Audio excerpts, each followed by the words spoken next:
right. Well, today I have Kristina Ellis with me, CrossTown Learning Center. That's so tell us, what's your favorite story about CrossTown Learning Center? Favorite story. So I like to find a favorite moment every day at CrossTown, and there's a lot of good moments. You can't work in childcare, and it's such a stressful job that you have to find good moments in it. Okay. So I'm going to tell you today's favorite moment. I like. Okay, so we're a little short-staffed. Plug for teachers if you're looking for a job.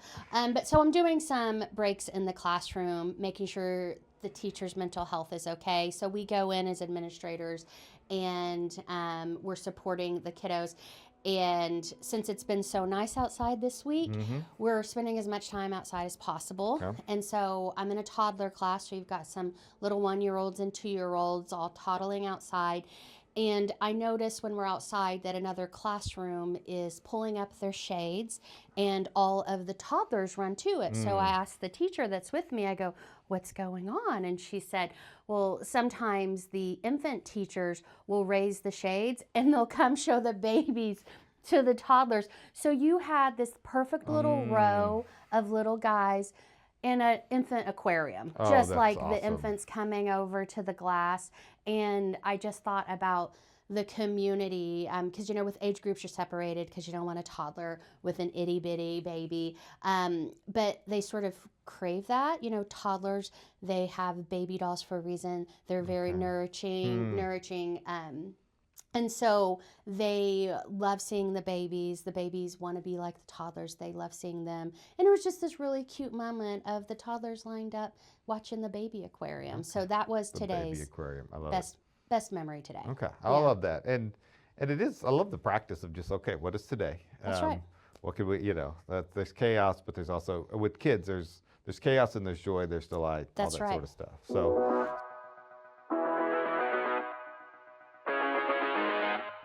As we continue talking about education, I'm really interested to hear about what's going on with our little ones.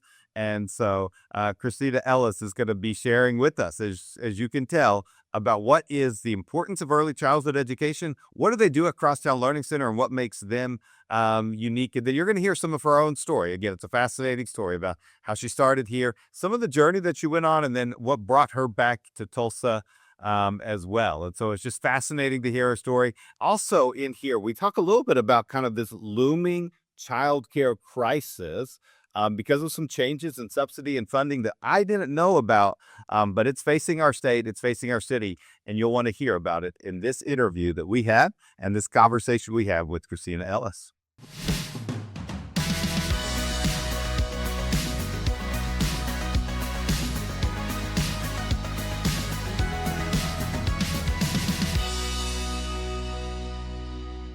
So let's talk about CrossTown Learning Center. What makes it unique? What's kind of a little bit of the background, and why is it different than maybe just other preschools or daycares or other such stuff in town? Yeah, so CrossTown Learning Center, we're a nonprofit.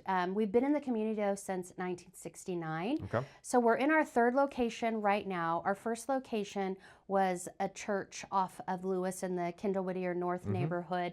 And it started religiously affiliated, where there was an unfortunate incident in the neighborhood where a child was unsafe. So the women of the church said, let's make this a safe community space for children to go to during the day. So all the way back in 1969, they had a Mother's Day Out program. That's really cool. And so the community kids came to the church.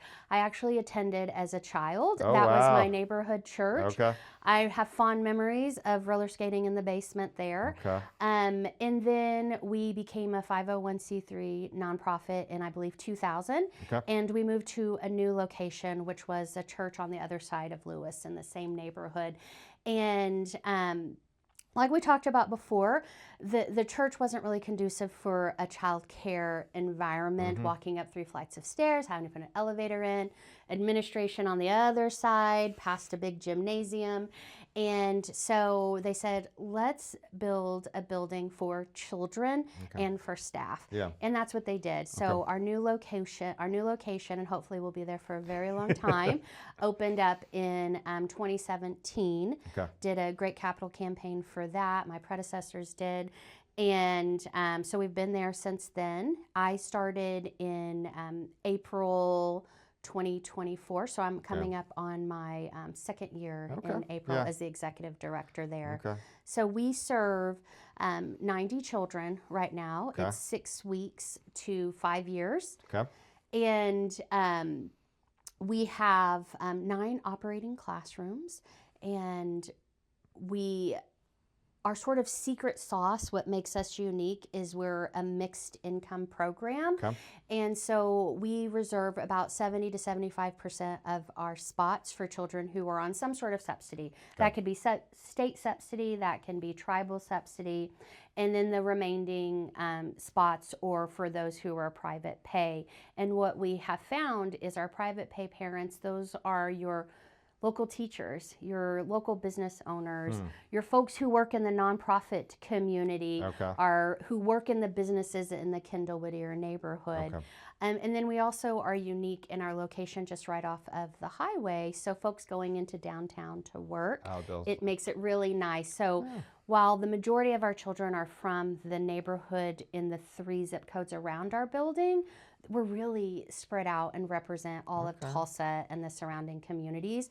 But there's something about putting communities together who normally wouldn't be together, learning from each other, growing together, because that's life, right? That's what you're going to see is whenever you're in elementary school and as your schools get larger, you're going to be surrounded by different populations when you go to school, whenever you're in a job.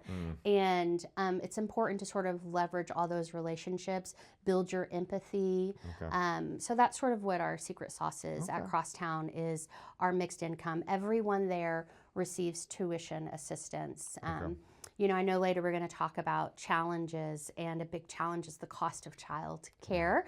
Anyone who's listening who has children, they know that. It's no sort of secret that these costs keep rising, but the child care community is also trying to raise our level of professionalism and trying to find that balance of high quality and the cost that is, and not having that full cost burden go to the families who really need it to be able to stay working and be a good employee. If you know your children are safe in a loving environment, you're going to be a better employee, and that's going to help the businesses and the economy. It's really, childcare is the foundation of any community. Yeah. Well, I have lots of directions I can go. So, but I do look forward to talking about that, about like why is childcare so expensive? Why should it maybe cost more? Why, what could be done to be done? What do people need to know? Because it is different than it was 30 years ago and 50 years ago, and the workforce is different. But it's different than whenever I was just roller skating in the basement of a church. It's a lot different. And then obviously, like I think of, like so many families, both partners have to work, or they're single parents or grandparents being raised, that these income challenges are there. But I do love this idea of kind of this diverse world. So when my wife and we were out in Broken Arrow when our oldest started kindergarten out there. And then we wanted to come to Tulsa, so we moved to Tulsa. And the church I was at the time was a different church than this. They had a connection with Eugene Field Elementary. And we just really sense we think our kids are going to be in a world in which they're going to work with people who have all sorts of different backgrounds. They're going to we want them to have friends with people who look different than them, come from different situations, that they don't see somebody as that sort of stuff. So that intentionality of being a part of a diverse neighborhood as an educational sort of thing, I think is really good. So for you all to be intentional about that, whether it be tribal assistance or other sort of subsidies there. So 5 days a week? That's right. We are a full-time program for working parents. Parents' jobs are 8-9 hours a day, so we need to be open 10.5 hours a day to make sure, and we need to be open as many days of the year as possible. I'm sure if my teaching staff were listening, they would say, we could probably be off a little bit more than we are, but they know that it's important for families to have a place where they can take their kids. You know, last week there were really bad storms in the Tulsa area and the surrounding communities, and we were just closed one day. We had reduced hours the rest of the time, but more than 50% of our families were there, which let us know they needed us. They had jobs where they needed to be where they are. They were nurses, or in the service industry, or just in a job where they didn't have any more PTO, even though it's the beginning of the year, or they're reserving that for a mental health break that they might need later on in the year. Yeah. So it's important that we're available for families. So you got, what time do y'all open?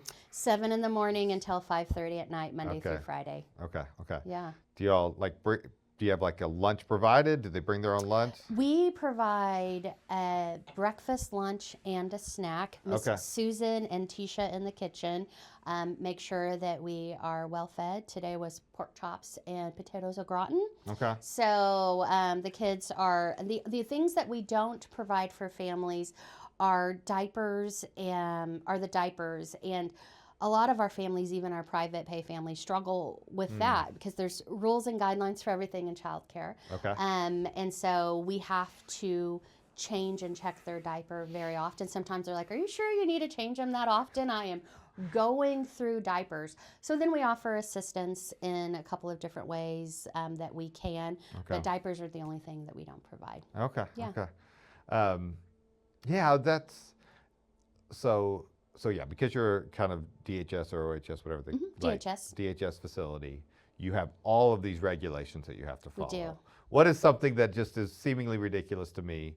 What would I find seemingly ridiculous? I mean, there's a reason why it exists, right? Yeah. Sure. But it's like, oh my goodness, this seems like crazy. And what is something that, on the other hand, like this is actually something that's really good and really helpful and maybe a pain, but I'm really glad that this is required. You know, something that I think parents would find really interesting is, of all things, diaper changing. You have children, you change diapers, you do it, and you get into a rhythm of it. Our diaper changing is like a 13-step thing that you have to do. And then the cleaning of the diaper too, of the diaper pad, are so many steps, and you have to do it in order. But it's there for, of course, safety reasons, because we're changing multiple diapers. Kids are getting sick. It's not just your child. But it's always so interesting to see the diaper, because one of the regulations is you have to put a poster up of how to change a diaper, because there's so many steps to changing a diaper that you will forget all of the said steps. So we literally have to have a poster that says, this is how you change a diaper in the classroom. And I always just found that so interesting that whenever we are audited, they're literally watching for all of those steps. And then one thing that we do, it's not required by DHS, but we're also NACCE accredited, which is an accrediting body that's national. It's the highest level of accreditation, is in our infant rooms, you either have to have shoes that are only for that classroom, put booties on, or go barefoot. And it's not required by DHS, but we do it because you drag in so much stuff on your shoes, and those littles, they put everything under the sun in their mouths. And so we do that to keep that floor just extra clean in there. And so that's a good one to have. And there's a lot of, there's no room for imperfection in childcare, because you're expecting your child to come back better than whenever you left them. We do tell parents they're going to come back dirtier. Don't expect clean clothes. Especially the toddlers, they like to toddle a lot. So sometimes they get a little dinged up, playing with their friends. But it's all there for safety reasons. But we really are expected to be perfect in childcare. I think about nursing, right? You don't want the C-level nurse providing you care, and it's the same thing in childcare. You really want to be on your A game all the time. So, yeah. I had a friend who was on the school board of another district, and he said, we have everybody who calls us, they have one, they have a number one. That's right. And then there's everybody, and so, that's the same way it is with parents. It's like, there's a number one. What have you done for my kid today? That's right. And they should, as parents, advocate for their children. Sometimes as parents, we can not advocate in the most helpful of ways, but I'm sure that would be okay. Yeah, Yeah. I need my kid to be safe. I need my kid to be, well fed, to be Yeah. clean, the Yes. things that need to be clean are clean. Yes. To be able to do that. So We do a lot of this time of the year wiping off the noses, because at the end of the day, they're just sort of covered in. And I was was like, do I have any crusties on my shirt today? Because I was in a classroom. But it is. We try to make sure we give them back, a little bit better than what they were dropped off as. And I think it's about building a relationship with that family, especially very early on. I know as kids get older, it's a little bit difficult because there's more of a divider between the school and the parent. You sort of send them off on the bus or you drop them off, and good luck. We'll talk to you later. But in childcare, you come into the building. You ask me questions. We tell you about their day. We tell you what they ate. We tell you their bowel movements throughout the day. All that's written down on a piece of paper. And so we very quickly build a relationship with families, because that's going to be the difference of whenever we have to call and say, there's been a biting accident, and the parents always say, were they the biter or the bitey? Because, how am I going to react to this one? And so we do a lot of supporting the families just as much as we're doing supporting the children, because they're new at this too. And what do I do if my kid's the child biting?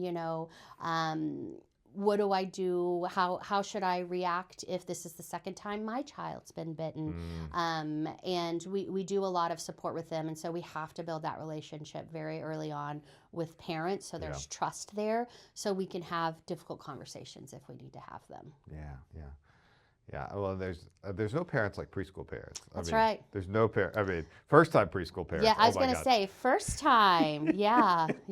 I remember I had my son. I was in Kentucky going to school, and then I worked at a restaurant, and so I had I was working as a server, and very, very cared about all the cleanliness and everything. And so there was this family that came in, his mom, and she had, a couple kids, and then there was one that she was holding who had a pacifier, and he dropped the pacifier, and I was like, I picked it up, and I was like, I'm gonna go run this under hot water for you, and she's like, oh, honey, this is kid number 4. That's right. Yep. Like it's helping build their tolerance to germs. They're not gonna be sick. It's fine. It's fine. Yeah. So it's so funny just those first time parents. And so what would be some things that just dealing with these parents and with these kids, what are some of the trends that you're seeing about things that are causing anxiety or challenges for our families? Let's not go with the financial stuff yet, but just those other sort of like, what are the things that you guys are talking about that,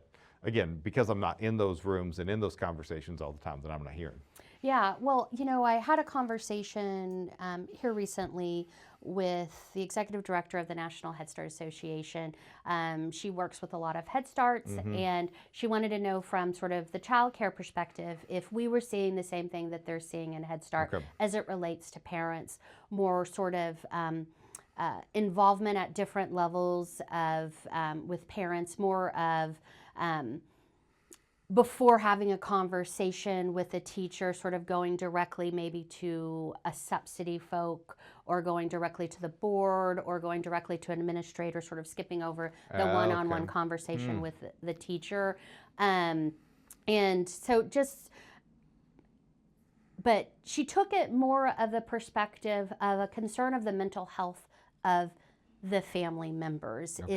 Are we seeing that our families are so stressed out that by the time they get to us and we say, today this happened, that it's been too much? And how are we supporting these families in understanding child development, understanding their role as an advocate, and how are we truly sort of supporting them? In the Head Start world, they have family advocates that's sort of baked into the program. We're not Head Start funded, but we also see the importance of that. And so we have a family advocate too, to be able to support that role. But you're not going to see that in every child care program out there.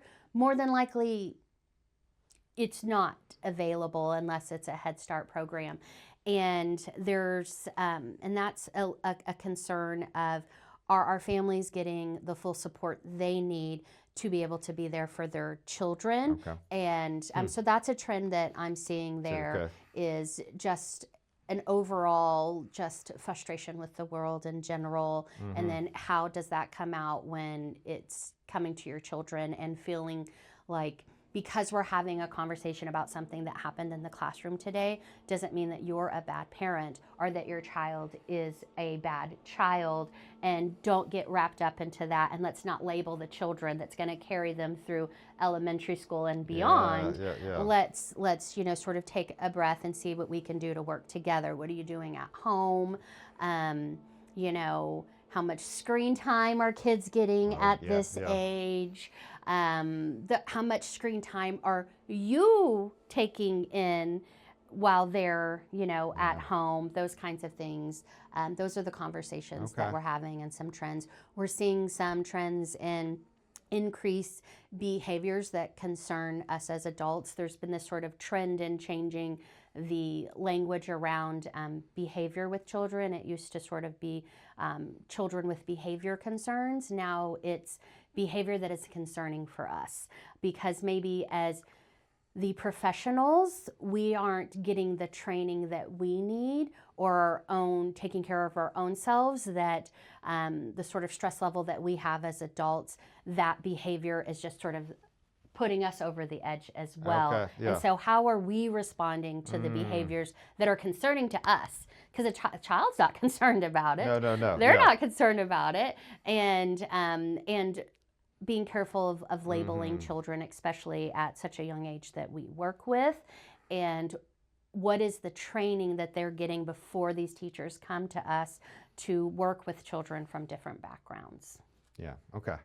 Well, that's, again, so there's this general stress level that right. seems to be elevated, and when we're more on stress, then a small thing becomes a big thing fast. That's and so right. it's like, it's not just like, hey, let me talk to the teacher. It's, you're the problem, or I'm gonna blame you, or go straight to the administrator or the board or whatever the case may be, because I just don't have the margin to be able to have a regular conversation. And these are high responsibility jobs. I do a lot of comparison to sort of nursing in a way in childcare. These are very high stress, very high accountability jobs that these teachers have, these professionals have. And whenever the world is, stressing you out, whenever the cost of groceries are so high, and then you've got to come to work and have a child throw a chair at you. We're seeing, like in a lot of industries, just an exodus of teachers leaving the field, but we're not seeing enough coming into the field. So if I'm a high school counselor and someone comes to me and says, I'm interested in a job that can be paid well and I could have a good work-life balance, I don't know if they're recommending early child care so much in that space. And so making sure that we have a good group of folks coming in, and that they really see it as a profession that they could be a part of and have a good living being this professional as well. Yeah. So, okay, so one of the kind of, as we think about early childhood, you said Head Start. That's right. So there, I'm going to build categories that may or may not exist, so correct me. There's kind of a Head Start, which is a government organization, government funded, locally ran sort of thing? That's right. Okay. There's child care centers like yours, child care all day while parents work. There's preschool, so that's what we have at our church, is a Monday, Wednesday, Friday preschool. Yes. Am I missing any other kind of like big boat? Yeah. Okay, so what else is there? There's a couple of things. You're going to have your Mother's Day out programs that might be similar to what we're running here, is your drop-in care. Families have all sorts of needs. Sometimes their needs are overnight. So there's even some that are overnight care, some that are drop-in, like, I need to get groceries done. Can they come be there for 2 hours? Then there is home day care. And in Oklahoma, we have really been, that sort of was like the start of childcare, is home daycare, right? Yeah. And so really making sure that our home child cares are supported. We're really fortunate in Tulsa specifically to have as many educares that we have, and Educare has really been holding the torch and really saying the importance of home childcare. So we have seen an increase in that. And so that is, if you're not familiar, that is whenever the children are in a home care setting. Okay. There's also for-profit and nonprofit. Okay. So, for example, we're a nonprofit, but most of your child care, whenever people think of child care programs, are going to be your for-profit child care. Okay. Okay. So yeah. And center-based. Okay. Yeah.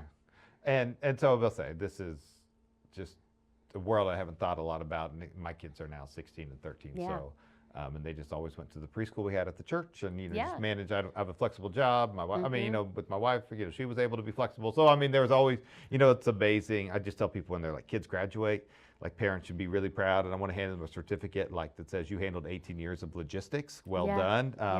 They got to where they were supposed to be most of the time on time. So I'm re-entering back into this world, and I mean. Okay, so going back, I don't know the history, but you used to be first grade, and then we said, oh, we need kindergarten, then pre-K. Why does early childhood, why does this kind of 1, 2, 3, 4 age 5-year-olds matter? What are we teaching them that they really need to know, and what are some of those, like, what does success look like? Yeah. And how what do you all look for to say we're doing our job with a 2-year-old or a 3-year-old? Yeah. So the first 3 years of the life of anyone is the most important. That's where your brain is developing the most. So a lot of the things are happening within those first 3 years. And we think of a lot about social emotional happening in that time frame. So whenever we are getting children ready for kindergarten, so ready to be able to control their emotions and learn how to socialize with each other. So whenever they are in that school setting, that's whenever the teacher can then start teaching them to read so they can read to learn in the other grades. And so we're really setting that foundation. So an example of that would look like whenever you have a young child, they do a lot of independent play at first. And that is, I like this, I'm going to play with this. And then we see them transition into parallel play where you can sit next to me, I've got this, and you've got this, and we're playing next to each other. And then we start seeing group play. Now I've got my 2 cars. What do these 2 cars do with each other?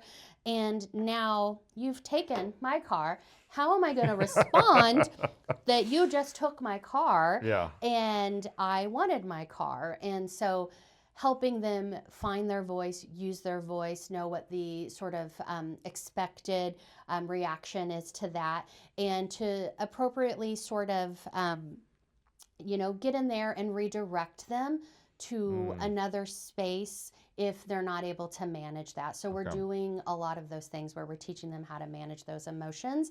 And then we start getting into math, pre-literacy. They're doing things like patterns, which is going to be pre-math, is whenever we're at the block center and the blocks are multicolored, they're putting it together, but we're talking to them about, is this a tall building or a short building? And so we're giving them the language, and then this is yellow, red, blue. Can you do this and make a pattern with it and do red, yellow, and blue? And then, of course, there's the physical part of it, going from the fine motor, using paint brushes, to more of the gross motor. We have a play with purpose room, and so they're doing things like gymnastics in that room. Learning, they're literally learning how to walk and potty training at this age. And, it's important to learn how to be potty trained before you get to elementary school. And so that's what success looks like for us. We do assessments, they're called ASQ, Ages and Stages Questionnaire, to make sure that they are tracking on these key milestones. And then we also do one that's a social emotional one, and we work with the families. And we have some early detections that way of where we can talk to the family and say, here's some things to work at home. This is what we're working on here. And if we don't see progression, because that's really what we're looking for, is progression. Because every child is going to be on their own timeline for everything. But we want to see that there's been progression in whatever that they're working on. And that's what success looks like for each individual child, is that they are progressing and whenever it comes to the family, that they understand their role as an advocate. So whenever they do leave, that continues on until the elementary phase. You know, you mentioned earlier it was first grade and then kindergarten. Now we're seeing pre-K, and then we're seeing 3-year-olds in the public school as well. So that's really changing the dynamic for early child care, because we used to be 0 to 5, and then the public schools were doing more of the 5-year-olds, and there was this sort of if they're going to learn, they need to be in the elementary school. And so there was a shift there. And then now we're seeing that happen with 3-year-olds as well. And my sort of personal thought on that is there's plenty of children who need a variety of different options that's best for them. But so let's make sure we're working together. Let's make sure that the public school can lean on this rich history and expertise of the early childhood community and really support what they're doing in their classrooms. And so it's sort of not like a watered down first grade curriculum, that we're really pushing our expertise up, because it's going to happen whether we want it to or not. But it does change the dynamic in early childhood. So much of early child care relies on those older kids to help supplement the younger kids financially, because your ratios are different. And so the more that you see the older children leave the programs, the more closings that you see, because it's no longer financially viable to have just babies. Okay, because in the baby room, is it 1 to 4? So it is 1 to 4, and we have a max of 8 in our program. We do NACI ratios, which are going to be a little bit different than the DHS licensing ratios. But I think for infants, it's the same. Okay. So yeah, there is that. I hadn't thought about that dynamic of just from a scale of pay and just income and what you have to have staffing wise and all that kind of thing. That's fascinating. You know, since November, 400 childcare programs in Oklahoma have closed. So that's a lot. That is a lot. Why? So a few months ago, our state subsidy changed their guidelines for the school-age program. So they're no longer funding new school-age children. School age is ages 6 to 12. And you might think, how is that connected with 0 to 5? And I'll tell you here in a little bit. So they're stopping new children, and then as your subsidy expires, they're slowly taking people off. Our state is in a deficit, and so they're cutting back on that. A lot of childcare programs relied on that subsidy income. They would have aftercare after school. They would bus the children, if you see the childcare vans going around town, and that would help subsidize their full day program. And without that subsidy anymore, and then of course the children not having a place to go that's safe. And that's the thing that's important too, is where are these 6-year-olds going after school now? And so I'll be curious to see over the next couple of months and years what that looks like for our communities with children not having that aftercare program. Okay, so let me try to make sure I'm understanding what's happening. So in November, because we're in a deficit, they cut the subsidies to these kind of aftercare programs. That's right. 400 child care centers across the state of Oklahoma have closed since then, all over the state. So there may be some in Tulsa, some in Edmond, some McAllister, wherever. That's right. Certainly it's affecting us here, I'm sure.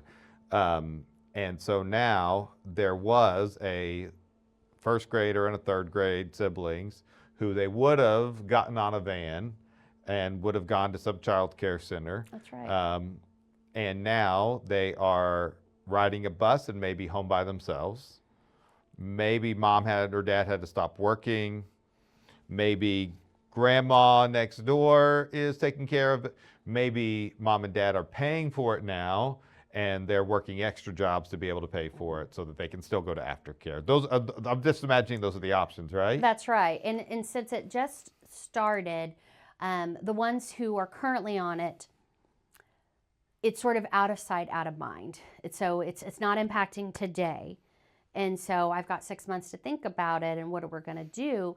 And then there's obviously a lot of advocating going on right now. And I think the hope is, are we able to get this back?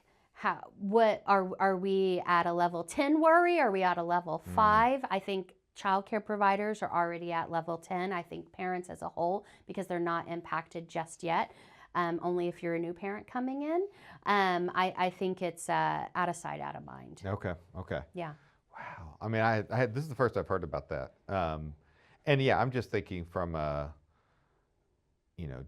number of kids. And I know, like, I mean, various churches used to do kind of after school kind of things, and a lot of those, I mean, that isn't something they do, but it makes me think, who fills the gaps if these gaps still kind of exist, and what does all that mean? Because it would be, again, right now my kid's old enough, they go home and we're not home and everything, they're fine, they're able to handle that. But, of course, there was the whole latchkey, generation kind of thing. But I just think, connection and community, and I do think, kids need that, and so I'm really curious.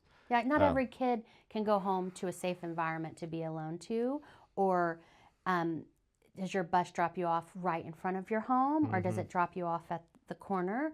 Are you dropped at an apartment complex? And, I think of like a 6-year-old being responsible, or a 5-year-old being responsible for a key to their home, and getting there, and but like you said, that's putting the families in the situation of having to think, okay, where do I go? Is there a grandma I can call? Is there someone in the neighborhood who's going to be able to pick that up? And is it going to be safe for the children? Yeah.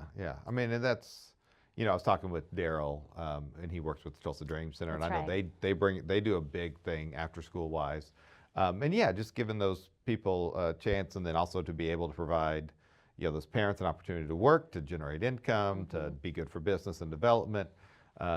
There's just this child care piece is so key, but yet so expensive. Yes. So now, because you have, what would be if somebody was just what does private pay-ish look like for you all, a week or a month, or however you all classify it? It depends on the age group. Okay.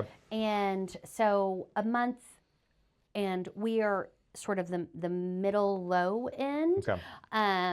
Because again, we want to be affordable for our families. Everyone receives tuition assistance. It's I think between about $1,000 and $1,500 a month. Okay. For one child. And however, that covers between 60 to 70% of the true cost of child care, depending on the age group. So subsidy, we receive less money for children who are on subsidy, so we're covering more of that through our tuition assistance. But if we were to put the full cost onto the family, I mean, $2,000 a month is not sustainable. And if you've got 2 children, Yeah, I mean, so if you're thinking $2,000 a month, and then 12 months a year. That's right. You got to work 12 months a year. That's right. That's $24,000. That's $24,000. You have 2 kids. I mean, it just multiplies very quickly. And then, I mean, then parents are thinking, well, what's the point of even working? And obviously, like, I mean, I'm a fan of people, being with your kids as much as you can. That's great. Right. But I mean, the reality is of work and jobs and I mean, there's just a lot of stuff that goes into it. There's so many different families, and there's not going to be a one size fits all. Okay. Yeah. And we really see ourselves as filling that gap for families. We'll have a family who's on subsidy and they make $100 more than subsidy, but they can't afford obviously the $1,000 payment that would be required if you were to go off subsidy. So you hear the stories of families declining a raise because that would kick them off of their benefits, and the raise isn't enough to be able to pay for that. Families who are car being broke down from not being able to make their child care payment. They are working families who are sometimes living paycheck to paycheck, who don't receive subsidy support. And then you also have our families on subsidy who they are struggling in their own right to be able to meet these things. Even our subsidy families bring in their own diapers and everything too. Okay. So yeah, then that cost is even greater in that way. Now you told me something I had not. Again, another thing I hadn't heard of was if somebody works at a child care place, then the state will pay for their child care. Tell me what I kind of remember. Yeah, it just started, and it's through the Oklahoma Partnership for School Readiness, OPSR, and they have a partnership with the state. And if you work in child care, it's incentive to get folks back into the child care field. If you are working in childcare, you can get your childcare covered at no cost through this program. And we were doing half. If you were a childcare employee and you weren't on subsidy, you had a 50% discount, which is phenomenal. But I have a staff member who's getting ready to have 3 kids in our program, or no, just 2, because the third one's already gone to elementary school. But 2 kids in our program, even at 50%, and they're both in the education space. Her and her husband are in the education space. And so we, the Child Care Center has to be a certified program in it, an application for that, which we put ours in and we're approved. And then the family member has to apply for DHS, be denied DHS, and then they can receive money through OPSR. So it's a brand new program. I'm hoping it gets people excited if they've got young people to come back to the field, to be a teacher, to know that you have your children in a safe space with you. And so far we have 3 of our teachers who all 3 have applied, and 1 so far has been approved. So we're just waiting on the approval. It's a very new program, and I'm sure they got lots of applications in, so they're working out all of tweaking everything on that. But so far, I think it's a great thing for our state to have. That is great, and incentivizing people to be in that educational space. And you said professionals, and that's a word you used several times. That's right. So your staff, I mean, so you've got, I'm making assumptions, help me out. I'm assuming it's some sort of lead teacher that has some sort of qualifications, credential, or whatever it might be. I'm assuming you have other sort of additional staff that's in there. What does that staffing structure look like, and what are the credentials or qualifications that you're looking for, or you'd love to have, or you already do have in your classrooms? There's a couple of different ways to do staffing in childcare. Sometimes you'll have a lead and assistant. We do what's called co-teaching, and the separation is by pay, sort of behind the scenes. So in the classroom, if you were walking in, this is clearly the lead teacher, this is the assistant teacher, they're both co-teaching. And then their pay is determined based off of their certifications and credentials. And so that's how we structure ours. So you can come in at a CDA, which is a Child Development Associate. You could come in with like a TCC kind of thing? Yes, that's right. And you can come in without that, and then we help you get it. So we have a couple of teachers who are in the process taking classes, and then we encourage them to continue to get their professional development, whether that be through formal training or through informal training or going back to school. And then it's required with the state to have so many they're called master teachers. It doesn't mean that they necessarily have a master's degree, but they meet the qualifications and have the highest sort of level of education to meet that. And so at a place like CrossTown, for example, with our number of children, I think we're only required to have 5 or 6. We have 17, so we have very high qualified staff. We're very fortunate to have a grant to be able to pay them at the same rate that they would have if they were an elementary school teacher. And so you don't get that everywhere. And so we take a lot of pride in making sure that our teachers are up to date on the latest and greatest in childcare, because in any field it's always something new, something, or sometimes it's nice to just go back to the basics of safety and security too. And we do a lot of that with our staff. But in every classroom there are 2 teachers, and then we have a traveling teacher position. where they go and give breaks. We think that's important. Not every center is able to give the amount of breaks that we're able to give. Not that it's not difficult on us as administrators. Some days we're just praying that everyone is safe and well enough to come in, and how many people are on vacation today. You know, I tell my husband all the time, I go, if you don't go to work, he works in the sort of baking space, you know, the next day you just pick up your work, or maybe someone has to do a little bit of it. If they don't come in, we're out of ratio and someone has to go in, or a classroom can't open. And so we're really every morning like, okay, is there any call-ins? And our teachers do a really great job, but they're humans, and they need to be able to take time off too. A lot of them have their own children, and if their children are sick, they need to be able to support their children. And so even though I kind of joke that it's difficult, it's what I go back to in this profession is just they're expected to always be perfect, to always be on time. And to be there, and it's difficult when they're not. Yeah. So yeah, I mean, just working with like children's ministry over the years, or preschools and just other such stuff, I would imagine a morning where your text doesn't go off before 7 o'clock in the morning is a good morning. That's right. Nobody's sick, Yes. everybody's good, and you don't have to scramble to see what that day might be. Because life does happen in that way. So we have, okay, so what would happen if like places like CrossTown close their doors? I mean, again, we're seeing that. Places are closing their doors.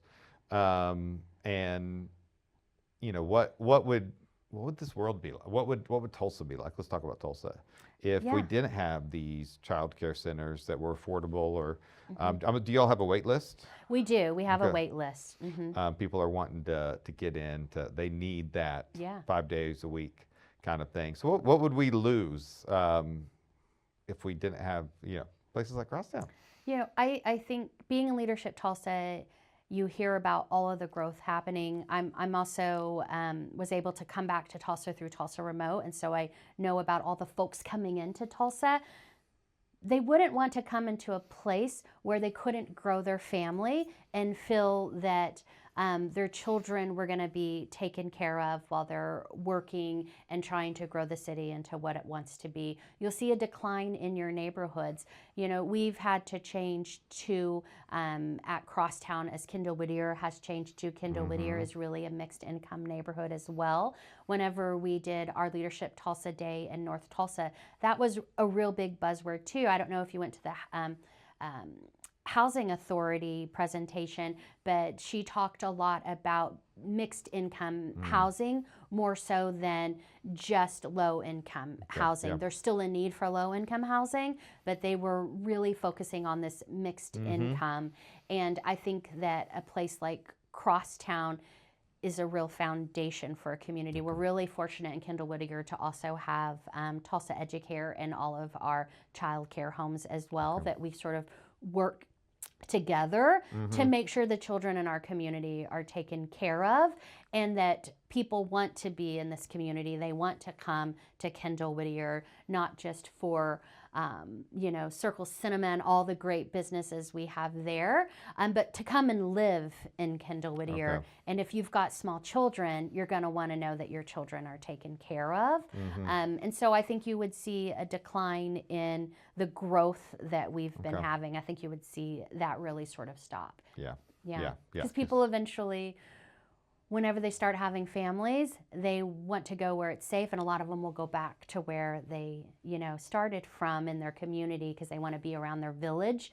And we create the village for people. We create that community space for folks and make it warm and inviting, so they do want to stay and raise their children here. I read something one time. I talked about the obvious truth that like life is better when you live close to people you like. That's right.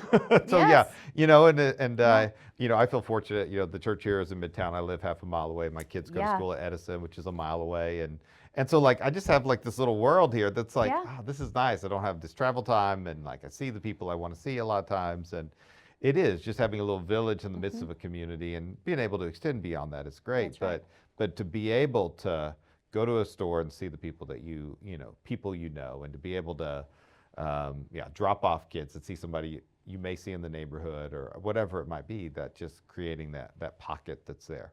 So and you also came. in the elementary school, I think the teachers, that I've spoken to, is they'll be able to tell you, we know that the children who have had child care experience and high quality child care experience, and if they're ready for school, and you see that, and it does make a difference for your elementary teachers too, and it just sort of keeps flowing upward whenever you have this good sort of foundation of child development. Yeah, I do remember talking to different teachers, and they're like, we can tell when somebody has had some level of preschool or socials. I mean, that they're able to come in and they know how to sit in a circle. I don't have to teach them how to sit in a circle or whatever That's it might right. be.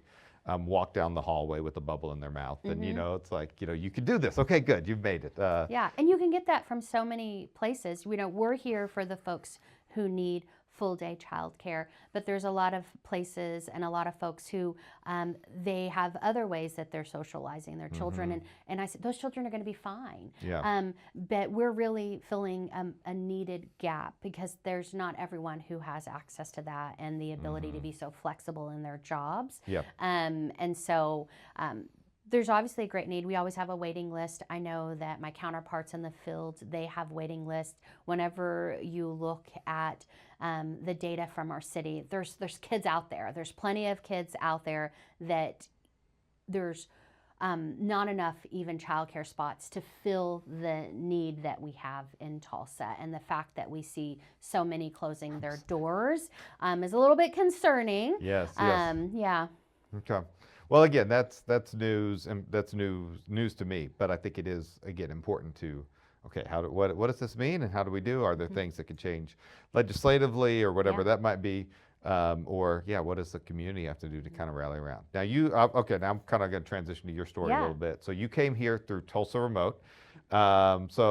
So how did you get to Tulsa? So I'm actually from Tulsa. So I was you're one from of those Tulsa. lucky boomerangs Okay. that I was eligible to come back through Tulsa like Remote. TPS or what So school? I moved around a little bit growing up. So from Tulsa, born in St. Francis, right?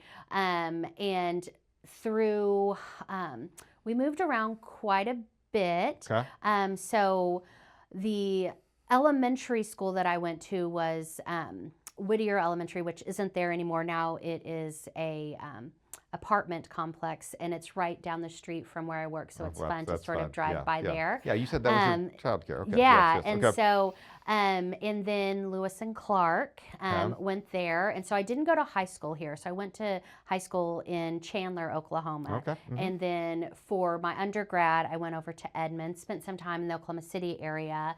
My job out of college, I was offered two positions. One was to be the third grade teacher in the classroom where I had done my student teaching. That teacher was moving on to be a counselor.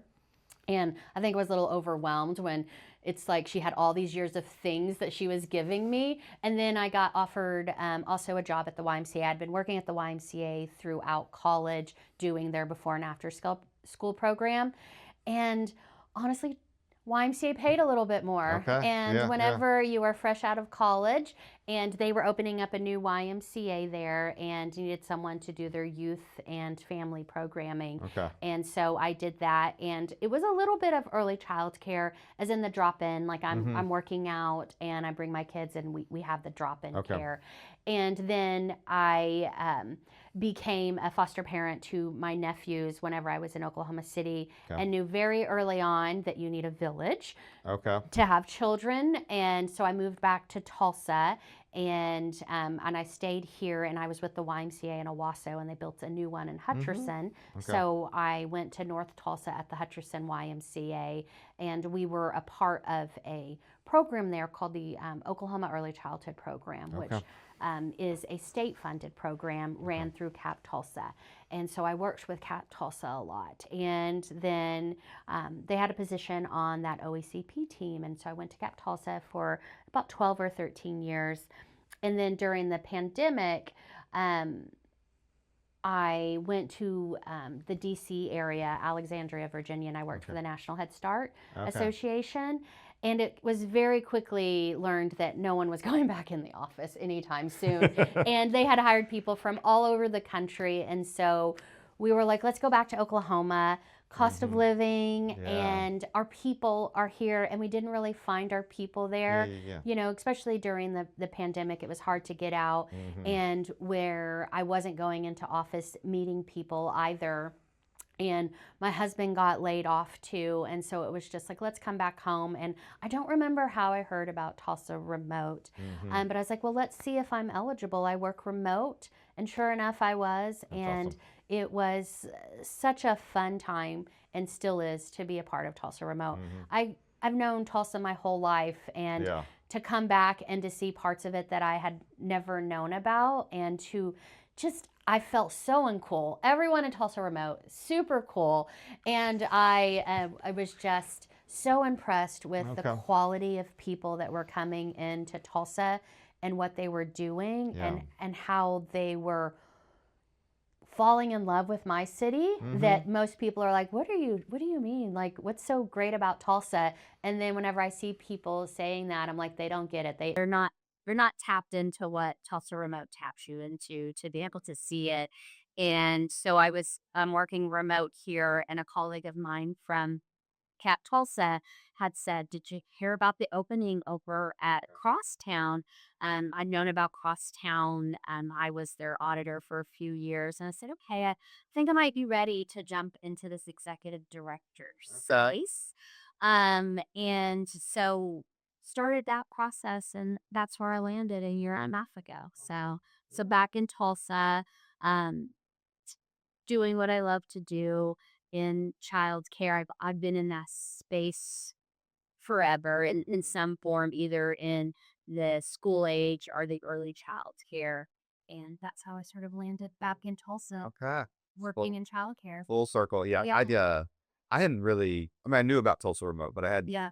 had met people who had been through Tulsa Remote, and it was just kind of like this nebulous idea until we started Leadership Tulsa. Like, Yeah. obviously, there's quite a few Tulsa Remote people in that cohort. It's just been fascinating to me to, and then to hear people be like, we love Tulsa, and like, I know. and the number of people who like are, I mean, I don't know what the retention rate is. I'm sure somebody knows the retention rate, Very impressive. but that would be my guess. And then you think about what it is, the way that it's bringing stuff, and then people transitioning from a virtual job to some transitioning from a virtual job to an in-person community jobs. Again, that's just good all the way around. So you mentioned you working with children your whole life. Like, when did you think I want to be in education, or I want to be a teacher? Probably maybe when you were a kid. Like, when was the first time you thought this looks fun? You know, it was high school, and I remember because there was a woman's league, or I don't remember the name of it, that was for teachers. And I remember being sort of selected as their person of the month and learning more about that. And there was just sometime, probably my junior year of high school, where it was, I'm going to be a teacher. I'm going to be a third grade teacher. And I don't ever remember wanting to do something else. I was just sort of, and maybe that's how you are whenever you're that age. You're just sort of like living, going day by day, and like that step will eventually come, and not really sort of thinking through what does that look like whenever you're, doing it and older and out of college. And so I went to the what I feel is the best school in the state for that, and that's UCO. Some wonderful professors there. They have a wonderful education program there. And so yeah, that's what I was going to be, a third grade teacher, Yeah. until I wasn't. And did you got And then offered I the was a third grade never teacher dice? third grade teacher.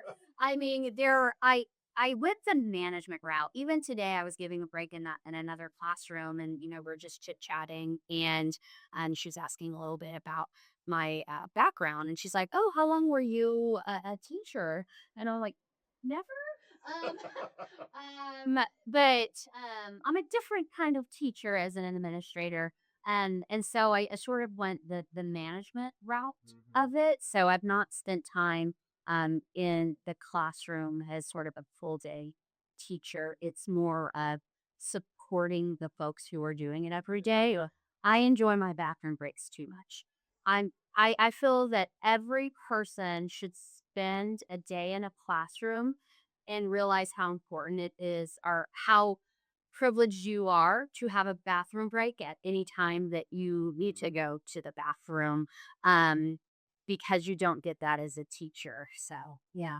My wife worked at Eugene Field for a few years, Yeah. and So it, she so yeah, understands. yeah, teacher bladder. I hadn't heard that term before, but I Yeah. thought Mhm. that was a thing. And so yeah, yeah, Yeah, when it's they call the front desk, you've got less than 2 minutes to get down to their classroom. So they're if they're calling, you need to run. you need to go. Mhm. You need to go. Okay, okay. Yeah. So this that you said some things just in kind of your story. So you moved around some. Um, what was and so kind of being I mean, I moved around some this kid too, so I have my own experiences, but like what was it like to be the new kid? It sounds like Yeah, frequently. What yeah. does and it sounds like you've also mentioned some different teachers and educators or Mhm. people who noticed you. Yeah. So what was what was that noticing like being new in a Mhm. place? So we were I grew up in generational poverty, and so we grew up in a lot of like HUD homes, and sometimes in HUD homes, when things break down or there's a disagreement with the landlord, you just kind of pick everything up and leave. And so we had to move around a lot for those reasons. And so I spent a lot of time in North Tulsa and East Tulsa, living there. And you develop, I think, some socialization skills pretty quickly that I'm sure my husband wishes I didn't develop because I just talk to people. And so you do a little bit of that.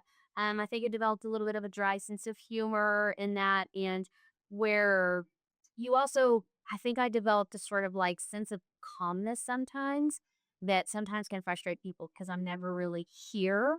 That And I think that's because you learn to sort of sit back and observe and not sort of draw too much attention to things. And you learn sort of a little bit more of empathy towards things. So I have, I think, a little more understanding of what people are going through. Sometimes, whenever you take those personality tests, sometimes that can mean that I don't make decisions pretty quickly. Yep. Because I'm sort of observing and taking everything in. So being a new person, in a school setting and in a setting at all, you I felt like teachers understood that.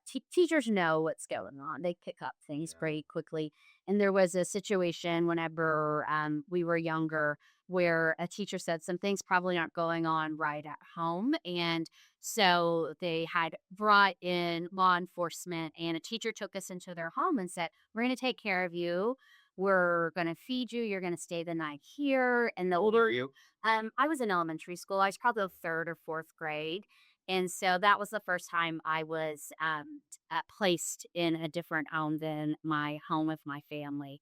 And so we moved in with aunts and grandparents. And then I went back home for a little bit. And then I had an aunt that said, you don't really know, I think, the full story when you're that age. So in my head, like, I don't know the reason why I went back because I came home for a little bit. And then after that, I stayed with an aunt who then raised me through middle school and high school. And I think really getting out of that environment and seeing what was out there, I think changed the trajectory of my life. And I think about that at Crosstown too, is this mixed income that we're doing is it really lifts everybody up in the community to be able to see that and to have access to the same thing. Whether you are private pay or subsidy, you don't know when you're in the classroom. The parents don't know, the kids don't know, the teachers don't know. Everyone is just getting the same experience, and I think that really helps folks that you don't feel that you're sort of segmented away in these places. Yeah, yeah. Wow. Thanks. Exposure is important. Exposure is. Yeah. I'll tell a story and then I'll ask a question. So when my wife was Eugene Field, she was a librarian, and I would go and people are like, "Who is that? Is that your Yeah. boyfriend?" And because that's what most people saw at Yeah. that school was boyfriend, or their mom had a boyfriend. Mhm. He's like, "No, that's my husband." And I realized like just part of what I could offer was that I love my wife, and that's what I could offer that community was just being present and that, just giving them exposure to something that would be different. It was interesting to me that you said about third or fourth grade and you wanted to be a third grade teacher. I think there Yep. could be something there. Yep. Third grade teacher or fourth grade teacher took you in. Like, That's right. this is somebody made me feel safe in a That's chaotic right. time That's good. provided. True. And so what a gift that would be. And obviously talking about family of origin and stuff, I know it can be kind of hard and painful. So but feel free to have to talk about these Yeah. things. But I mean, yeah, you mentioned generational poverty, and you're out of that there. And so you kind of credit sort of that stability environment that you have with your aunt who exposed you to a new world. For people who didn't grow up in that, I mean, I grew up fairly like middle class. Um, what's different about poverty mindset? What's different about kind of that for even our kids today who are doing some of that versus just what would be a typical, which is not typical sort of thing. I like to say, well, I heard somebody say, everybody thinks their childhood is normal until the moment they realize it isn't. That's true. And then I also think that all childhoods are lies, because there's always stuff you don't find out the truth of, That's either because it's not age appropriate or because you misunderstood or misinterpreted it from there. So I said a lot. Let me go back to that. Yeah. So kind of poverty mindset. What was that? What are just some of those things that are just might be some differences that you Yeah. noticed? It's, there's always things that sort of like pop up in your head that are just, it just immediately takes you back to that moment. I think you're right. Whenever you're in the moment, I didn't necessarily feel like I was poor. I played with my friends. I had friends. We had food. That there were a couple of things where we didn't always have electricity, or I would go to a friend's house to play, and my Barbies were in a crate. And whenever I went to a friend's house, there was a moment where a cockroach came out of my crate. And I remember the response of the adult that I was like, oh, okay, so that's not supposed to happen. But in my home, that was like at night when you go into the kitchen, a very normal thing to live in that environment.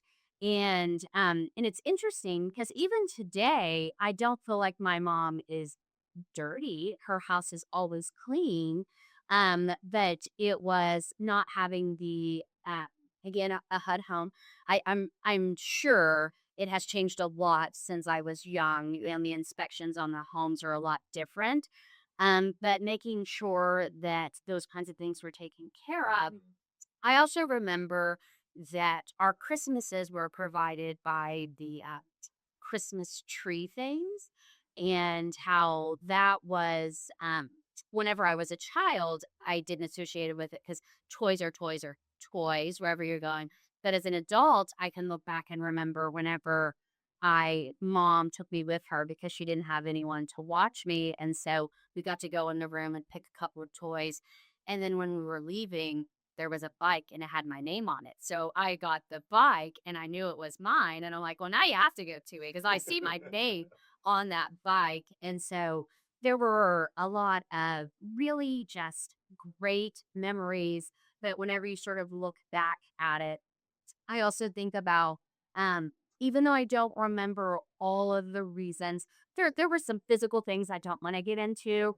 But one of the things I remember is it had something to do with marijuana. Marijuana is legal now, and I wonder what would happen if it was today and it wasn't, like, if it wasn't illegal back then, would I have remained with my family? And would that have been a good thing or a bad thing? And would my stepdad had would his life have been different if he wasn't put in a situation to where he was doing that? And so sometimes I think about just like the timing of things and how that works. But I'm really grateful that I did have family members that were able to support me and my siblings that were also in the same situation as me. But that stuff, it stays with you. It doesn't go away when you're in a job that now pays differently. So I am an executive director, and I know I get paid well for a nonprofit and for what I'm doing. That all of the lessons that I've had to learn on the way, I've had to do, and there's still mistakes in that. So, sir, that you make because you don't have people that you can call on and say, well, what about this? What would you do in this situation? And so, like, whenever I was in college, I took out way too many student loans, things like that, that if I had maybe some family members who could have showed me a little bit differently on some ice, but none of my family members had been to college. Yeah. And so they don't have that sort of experience to be able to share that with me. Yeah. So, Yeah. yeah. Okay. Well, no, thank you again. Thank you for sharing it. And I do think that again, our history, and it's fascinating. One thing you said to me so early is like, developmentally, the most important years are 1, 2, 3. That's right. And again, from what you shared a little bit, year 1, 2, 3 was probably challenging. And yet, even if somebody has a tough start, doesn't mean that they're finished or right. destined. That's right. And the same thing, you're gonna have to have a great start doesn't mean you're finished is destined in a different way. But we do, but in these things to be able to do it. When did you? And this I don't know how I want to ask this question, but when did you feel like I know who I am, and I'm really feel good about that? Like I've went through these ups and downs and these I've understood my history. When did Yeah. that like? I don't know. Am I there yet? Yeah. I think it kind of comes in waves. I think as we get older, you really start to think about your life, where you've been, where you are, and where you're going, sort of a situation, and what impact do I want to have? Am I having an impact? Yeah, Um, I think that there it's tied to sort of financial stability for me. Is like, okay, I can I I have enough money that if something were to break, I could fix it. If my car were to break, I could fix it. yeah, It's, there's this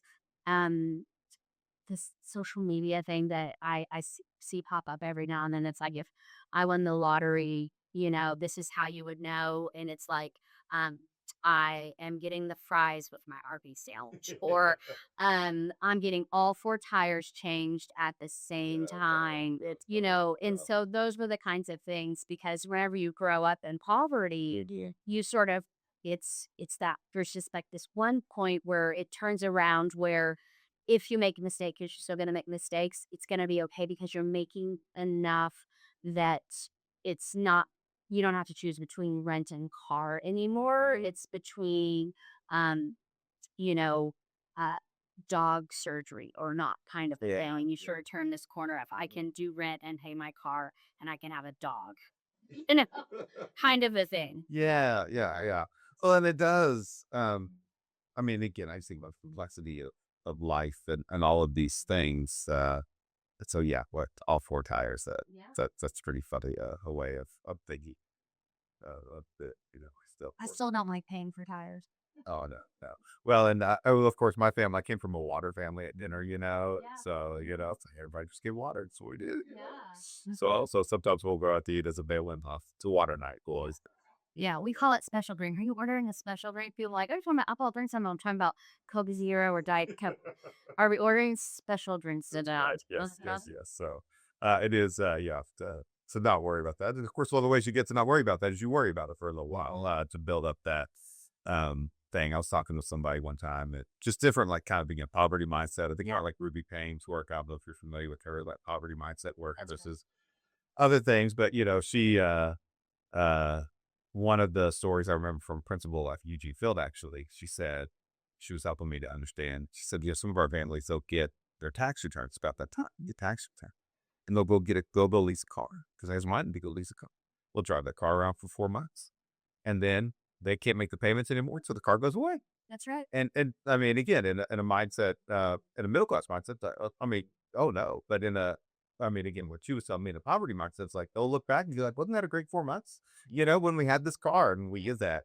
And so I do think this exposure, this opportunities, that there's a bigger world out there, that there are things, and also that I've looked back when I meet people who've had experiences with poverty, it's like they're really not. I mean, they have different experiences, but and they see the world differently, but they're people, who love their kids, who love their families, who are doing the best that they can, who oftentimes are, we've tried to help families. I mean, the systems are not working for working people. Sure.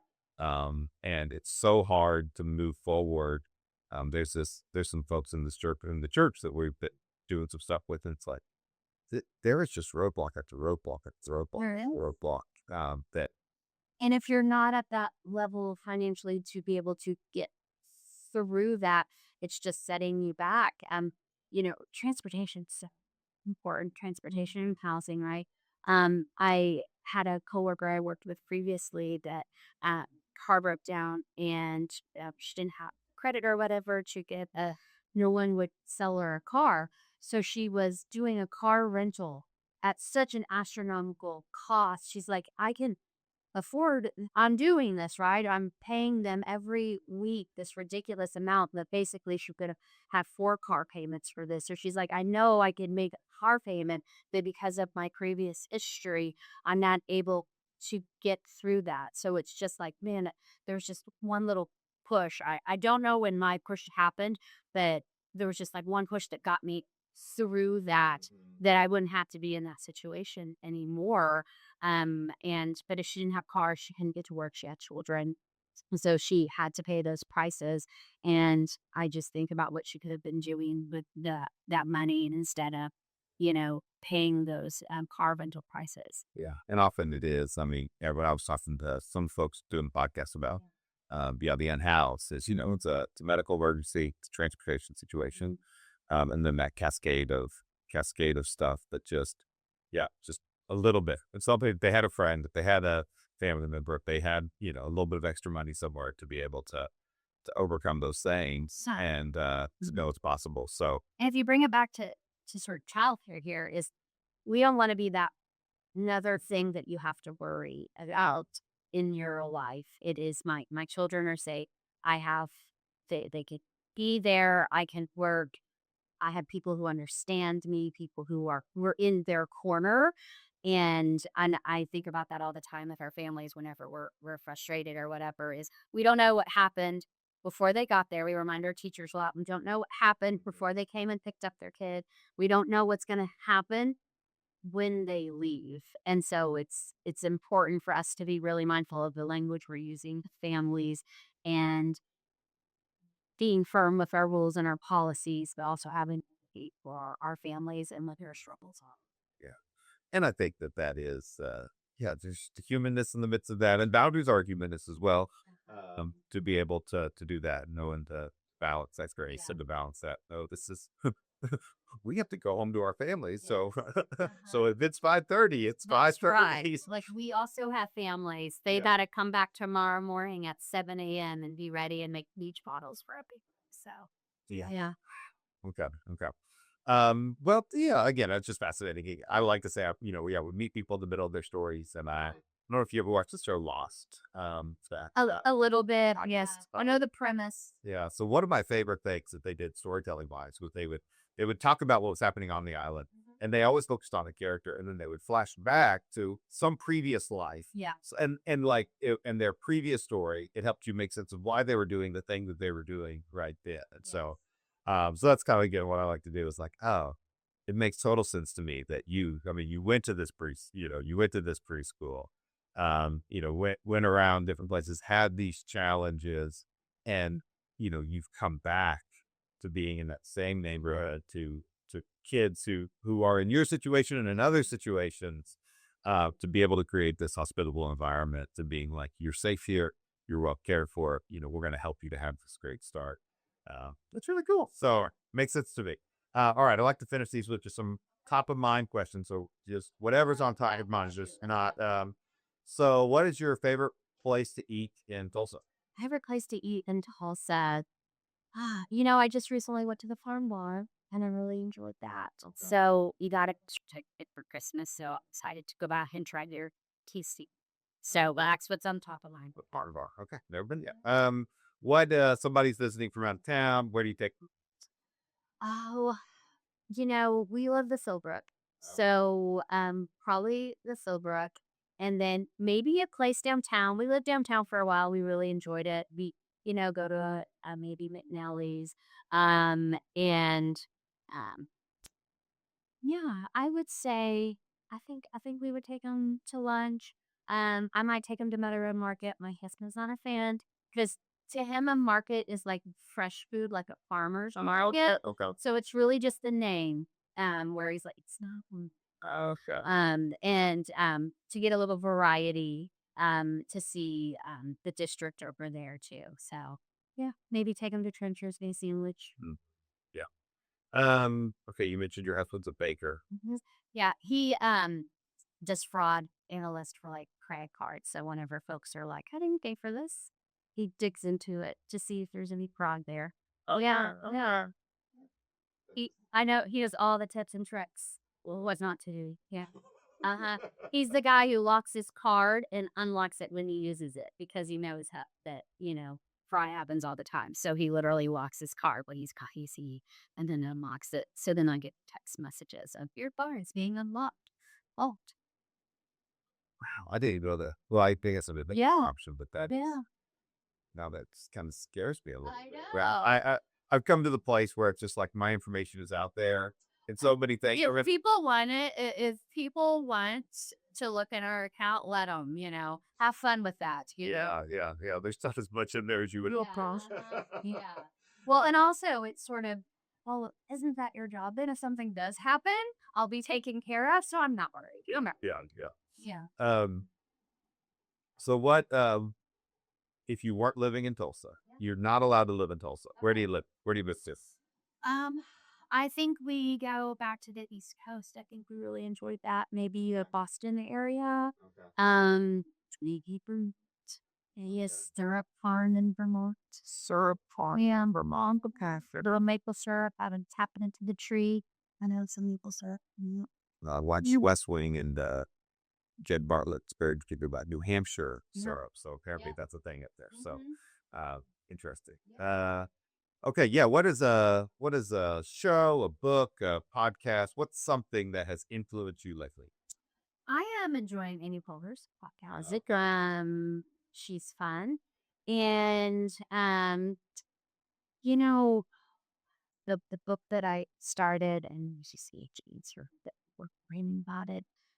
It's about the name of it where they're talking about this generation's relying on uh screens. The Anxious Generation. There you go. Yeah. I tried so hard. Yeah. And the information was good. And a lot of people are saying it's good. So maybe I'll pick it back up. But I'm one of those people when I read a book, I give the book away. So I already gave it away. Okay. And so I have to get to half the hour or something there. The shows I watch are all garbage. So I probably wouldn't recommend those. Just, sometimes at the end of the day, you just need to unwind. But there, let's see here. There is some shows that are on right now. My husband's a video gamer. Okay. Fallout. Okay. So I've been watching Fallout. It's a little boring. And there's another show that's out right now that there's still high potential, and it is the actress is from It's Always Sunny in Philadelphia, and she's a genius, and she's helping police officers solve crimes. And so she's just really looking at the details and that whole like using all of her brain kind of a thing to put things together that I think is really interesting. Because to see all of that, a little murder crime, it's when they be like a murder crime scene too. So, so it's a little bit of that and kind of puzzles solving too. Okay. Yeah. Here. Makes sense. Yeah. Dr. Rogers loves to watch all the murders. Yeah. I'll watch a couple of them, but then sometimes my husband's like, "Why are you watching sad shows? Like, you guys stop watching these sad shows." And sometimes, I just watched the one We Were the Lucky Ones, and it was about Nazi Germany and a family that had horrific things happen to them, but they all survived, so they're considered the lucky ones. I don't recommend watching it unless you're just ready to have a full meltdown. So he's like, you gotta stop watching that. Yeah. Go watch the little more trash TV. Those were some heavy episodes. Yeah. That's funny. My wife and I would watch The Traders. Yeah. And it was like, this is so dumb. Yes. This is so like dramatic Oh yeah. and okay. And then Yes. you can't look away. And then you can't look away. Yeah, yeah. It's like this is just made for TV. Get this, and we watch Survivor too. And so it's always survival people that have been on one. We haven't watched current season, but it's just Yeah, I love Survivor. yeah. Yeah, it's good. Z wouldn't last hardly ever. Well, they're first of all, I couldn't do anything heights related, so we'd be out big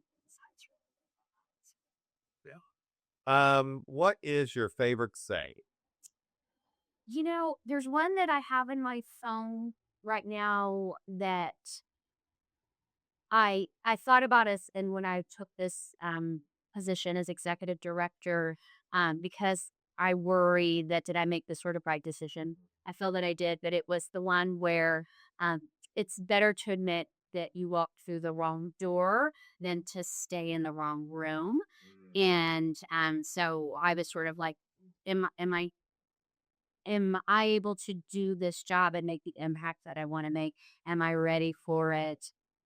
Am I feeling like I'm in a good sort of mental health space because of how important this role is and this job is? And so I thought about that for a long time, making sure that I know, am I did I go through the right door, and am I staying for the right reasons? And so I sort of checked myself of like where it's kind of bringing back to the first question you asked is, finding your favorite memory or moment. And so that's why I really try to find those favorite moments, because so much can be so daunting. I mean, yeah, families come in and they say, "Hey, this is going on in my life." And now I know it, and it's a part of, my job, and just me as a person sort of take that in. And sometimes that's really hard, to take in all of these stories that you hear all the time. Yeah.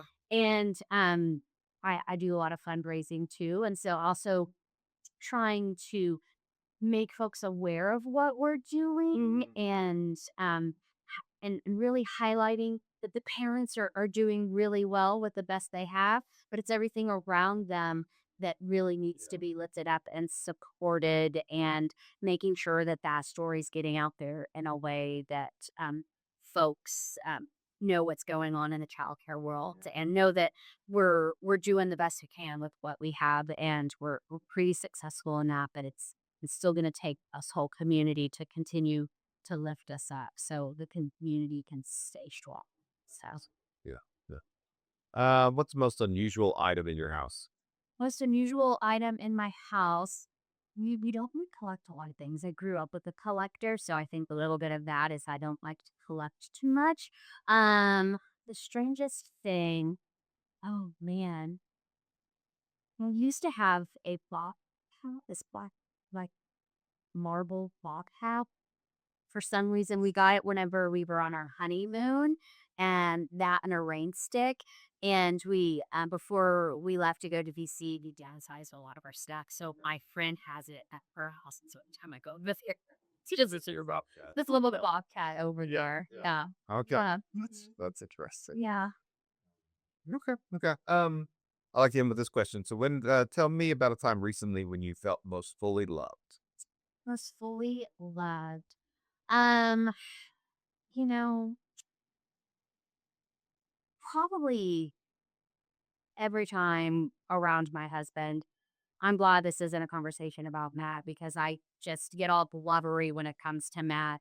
But I think I feel really loved and appreciated by Matt every day. So that makes it really nice. Wherever you go home and there's someone there that accepts all your flaws and can laugh with you, who understands, and we share a lot of the same interests and opinions on the world. So sometimes in the business and nonprofit, you can't always share those things out loud.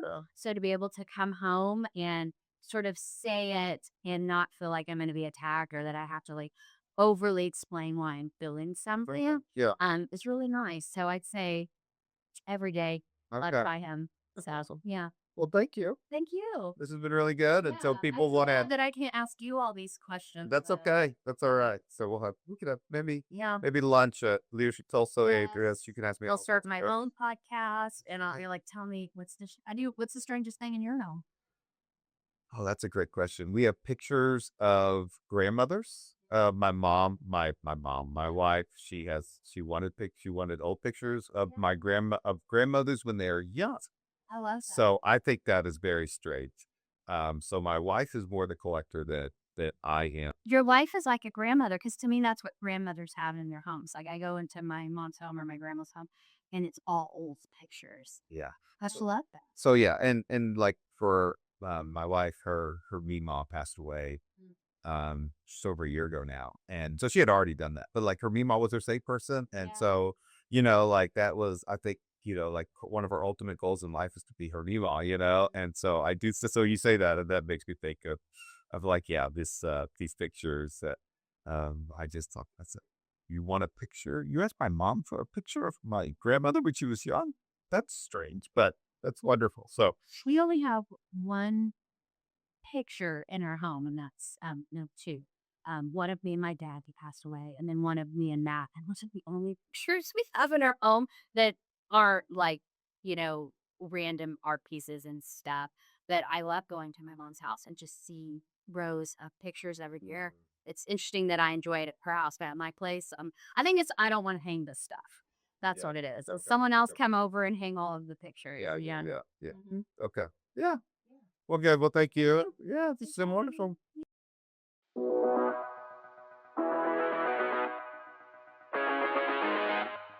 So that was Christina. I'm again so thankful that we get to take this journey through Leadership Tulsa together. I hope you learn more about what's going on in this childcare world, and how we can just being aware of it, and also the importance that those early years make. And then again, I so appreciated her story.